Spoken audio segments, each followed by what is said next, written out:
Hello friends, मैं Rupali Rupinder H M. Beauty salon में आपका स्वागत करती हूँ। आज हम बताने वाले हैं कि हमें अपनी वैनिटी में कौन कौन से शेड रखने चाहिए। चाहे आप हुडा बाय कर रहे हैं, क्लिनिक, एस्टे लॉडर या फिटमी का या मिलानी का, या आप वोडेवर 52 के फाउंडेशन बाय कर रहे हैं। सो मैं आपको उनके शेड्स बताने वाली हूँ। सो हम स्टार्ट करते हैं हुडा के फाउंडेशन से। सो कौन से 3 शेड हैं जो बहुत ज़्यादा फेमस हैं और आपकी वैनिटी में होने चाहिए अगर आप हुडा रख रहे हैं।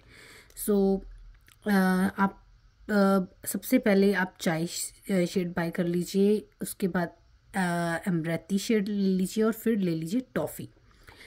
तो ये 3 shade is very important. Lighter shade जो हमारा है वो चाय है, एंड सेकंड जो हमारा अमृती शेड है वो perfect to Indian skin tone के हिसाब से परफेक्ट शेड है, जो लाइक जो फेयर कम्प्लेक्शन होता है इंडियन स्किन टोन के हिसाब से, वो अमृती है। लेकिन अगर आपको नहीं मिलता तो आप बकलावा भी ले सकते हैं, सेकंड ऑप्शन।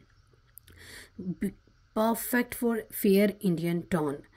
और उसके बाद आ जाता है टॉफ़ी, वो डार्कर कम्प्लेक्शन के लिए है। अगर किसी का बहुत डार्क कम्प्लेक्शन है तो आप डार्कर शेड टॉफ़ी ले सकते हैं, और सिनेमन भी डार्कर है, आप दोनों में से कोई भी चूज़ कर सकते हैं।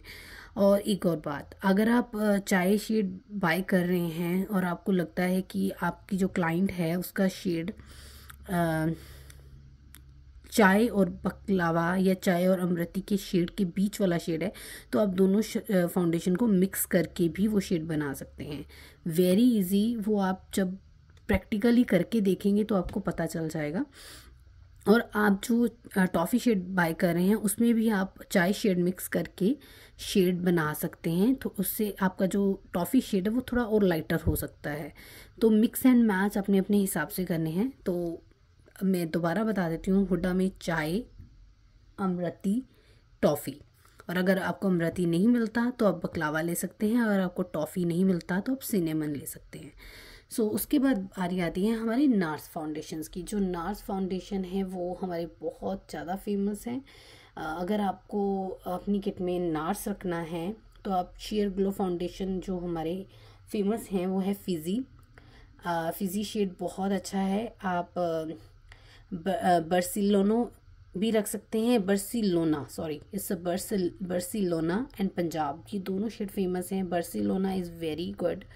बर्सिलोना फाउंडेशन जो है वो मीडियम स्किन टोन के हिसाब से बहुत अच्छा है, मीडियम 4। एंड फिजी जो है लाइट 5 नंबर है। एंड उसके बाद आता है क्रॉकेस, ये डार्कर शेड है। तो ये foundation nurse share glow foundation है जो बहुत अच्छे हैं अगर आपने अपने किट में नार्स रखना है तो। थर्ड आता है क्रायलॉन। क्रायलॉन की TV paint stick is very famous. आप सब बहुत ज़्यादा लोग बहुत ज़्यादा यूज़ करते आ रहे हैं। तो सबसे ज़्यादा मेरा फेवरेट ओरिएंटल है। इसमें ओरिएंटल इसलिए है क्योंकि आपका जब ऑरेंज शेड जो है ना दिखता है फाउंडेशन के नीचे, अगर हम लाइट कवरेज फाउंडेशन यूज़ करते हैं, अगर हम ऑरेंज लगाते हैं तो वो दिखता नहीं है आफ्टर फाउंडेशन। ओरिएंटल शेड क्या है? ओरिएंटल मैंने कई बार बताया कि आपकी प्रॉब्लम्स को हाइड करता है ओरिएंटल शेड।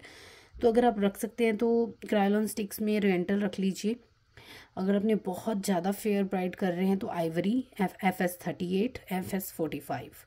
तो ये 4 स्टिक्स हैं जो आपके हमेशा काम आएंगी, आइवरी, ओरिएंटल, FS38, FS45। उसके बाद आती है डर्मा कैमाफ्लोज। डर्मा कैमाफ्लोज आपको पूरी पैलेट बाय करने की ज़रूरत नहीं है अगर आप डर्मा के फ़ैन हैं तो। डर्मा कैमाफ्लोज में आपको सिर्फ 4 शेड ही लेने हैं। आप छोटी इसका पैकिंग ले सकते हैं, D3 नंबर, D4 या 4.5, आपकी मर्जी है। D3 लाइटर शेड है, D4 भी लाइटर है। D4.5 जो है बहुत ज़्यादा यूज़ होता है, फेयर कम्प्लेक्शन पे भी यूज़ हो जाता है। एंड D5 थोड़ा मीडियम टोन के लिए, डार्कर कम्प्लेक्शन जिसे कहते हैं, सांवला रंग। एंड D65 ये डार्कर शेड है। D5 से बाद जो डार्कर शेड आता है वो D65 है। D65 लाइक बहुत कम कम्प्लेक्शन होता है इतना डार्क, बट अगर आप एक ऑप्शनल रखना चाहते हैं वो आपकी मर्जी है। लेकिन D4.5 एंड D5, ये 3 शेड तो आप जरूर रखिएगा। अगर आप D4 भी बीच वाला भी शेड लेते हैं तो भी अच्छा है, वो भी आपको काम ही देगा कभी ना कभी। और जो आइवरी हो गया या D3 शेड हो गया, ये ऐसे शेड हैं जो बहुत फेयर होते हैं, लाइक बहुत फेयर कॉम्प्लेक्शन पे भी काम आ जाते हैं और आई बेस के भी काम आ जाते हैं, आई का बेस बनाने में भी। उसके बाद आती है एस्टे लॉडर की बारी। एस्टे लॉडर सबको बहुत पसंद है, एस्टे लॉडर डबल वेयर फाउंडेशन। इसके 3 शेड मैं बताती हूँ आपको। एक सबसे फर्स्ट शेड है डिज़र्ट बीज, सेकंड है कैशियो एंड थर्ड है सिनेमन। ये 3 शेड अगर आप एस्टे लॉडर के फ़ैन हैं तो लाइट कवरेज फाउंडेशन है बट बहुत अच्छा है, लाइक बहुत लोग पसंद करते हैं इस फाउंडेशन को।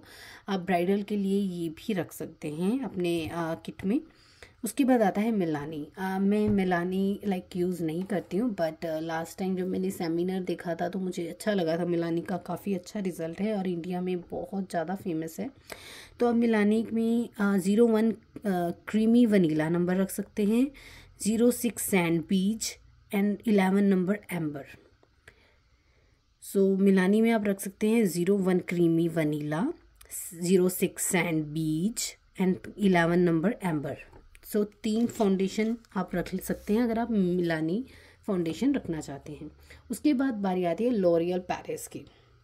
लॉरियल पेरिस फाउंडेशन बहुत ज़्यादा फेमस है, जो इन्फ्लेबल फाउंडेशन है और इसमें 3 शेड बहुत ज़्यादा फेमस है, 445 वनीला, 260 गोल्डन सन एंड उसके बाद 510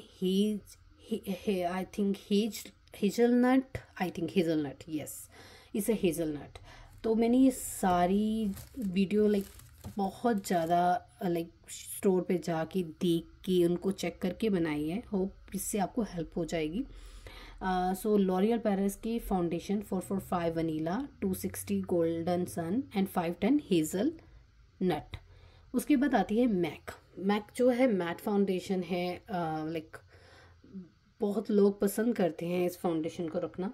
तो आप 3 शेड इसमें भी ले सकते हैं। NC20 बहुत फेयर में आ जाता है एंड उसके बाद NC40, NC45, 3 foundation NC20, NC40, NC45। उसके बाद आपका फॉरएवर 52 का फाउंडेशन बहुत ज़्यादा फेमस हो रहा है इंडिया में।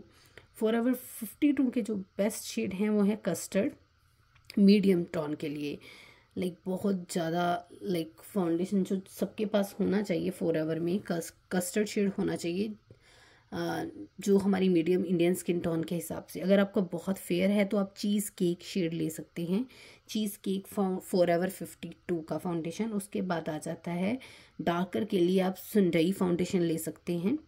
तो मैं ये सारे फाउंडेशन के नाम राइट डाउन कर देती हूँ लास्ट में, ताकि आपको इजी हो जाए कि कौन सा फाउंडेशन आपने अपनी किट में रखना है।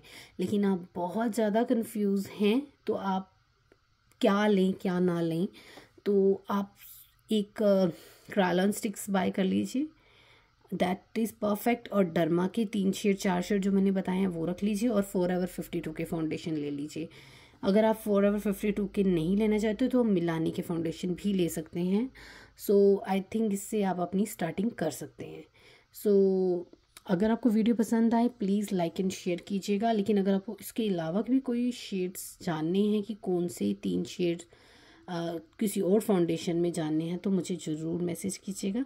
अगर आपको वीडियो अच्छी लगे प्लीज़ लाइक एंड शेयर, और मैं आगे वीडियो एक राइट डाउन करके डाल दूँगी ताकि आपको इजी हो जाए।